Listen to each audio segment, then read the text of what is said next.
नमस्कार, श्रमिक मंत्र न्यूज में आपका स्वागत है। आप देख रहे हैं श्रमिक मंत्र न्यूज और मैं हूं आलोक शर्मा। एक बार फिर से हाजिर हूं आज की मुख्य खबर के साथ। उत्तराखंड के फील्ड मार्शल दिवाकर भट्ट अब नहीं रहे। 79 साल के यूकेडी के पूर्व अध्यक्ष और पूर्व कैबिनेट मंत्री दिवाकर भट्ट लंबे समय से बीमार चल रहे थे। देहरादून के एक निजी हॉस्पिटल में उनका लगातार इलाज चल रहा था, लेकिन उन्हें बचाया नहीं जा सका। आखिरकार वे जिंदगी की जंग हार गए और हमेशा हमेशा के लिए वह उत्तराखंड छोड़ गए। 1944 में उत्तराखंड टिहरी के सुपार पट्टी बड़ियार गढ़ के भोलादास भट्ट के परिवार में जन्मे दिवाकर भट्ट ने प्राइमरी से हाई स्कूल तक की पढ़ाई देहरादून में की।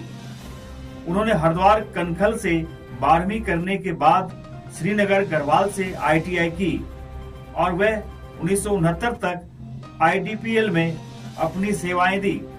इसके बाद दिवाकर भट्ट ने BHL हरिद्वार में नौकरी ज्वाइन करने के साथ साथ 1970 में सामाजिक संगठन तरुण हिमालय संस्था बनाया और वहीं से उनकी सामाजिक सक्रियता बढ़ती चली गई, जिसके बाद फील्ड मार्शल भट्ट ने कभी पीछे मुड़कर नहीं देखा।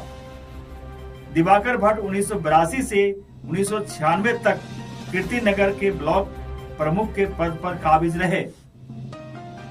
इस बीच 1994 में उन्होंने पौड़ी जेल भरो आंदोलन की कमान भी संभाली।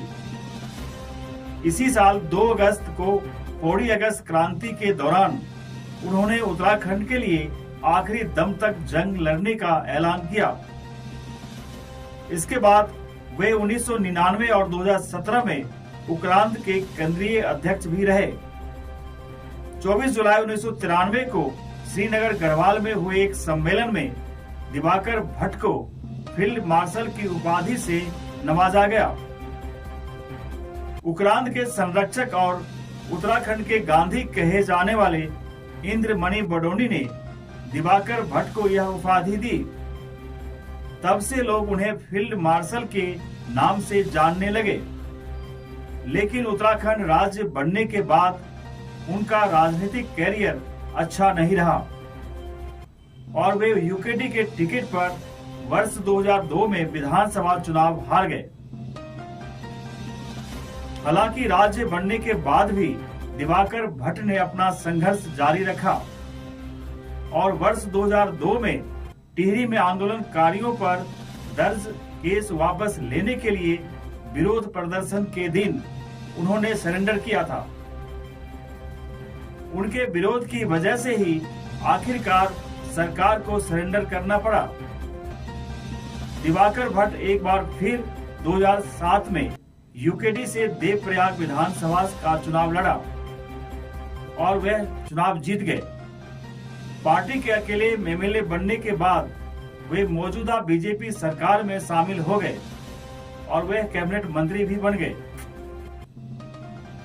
दिवाकर भट्ट का बीजेपी में मंत्री बनना ही उनके राजनीतिक सफर के लिए सही साबित नहीं हुआ और इसी दिन दिवाकर भट्ट की राजनीतिक करियर का अंत होना प्रारंभ हो गया।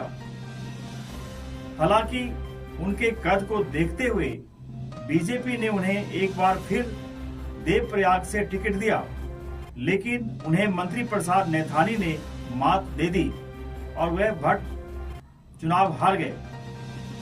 इसके बाद 2017 में घर वापसी कर एक बार फिर यूकेडी में शामिल हो गए, लेकिन प्रदेश की जनता मानो अपने फील्ड मार्शल को तब तक भूल गई थी। भट्ट ने 2017 और 2022 में देवप्रयाग से दोबारा चुनाव लड़ा, लेकिन वह दोनों बार चुनाव हार गए।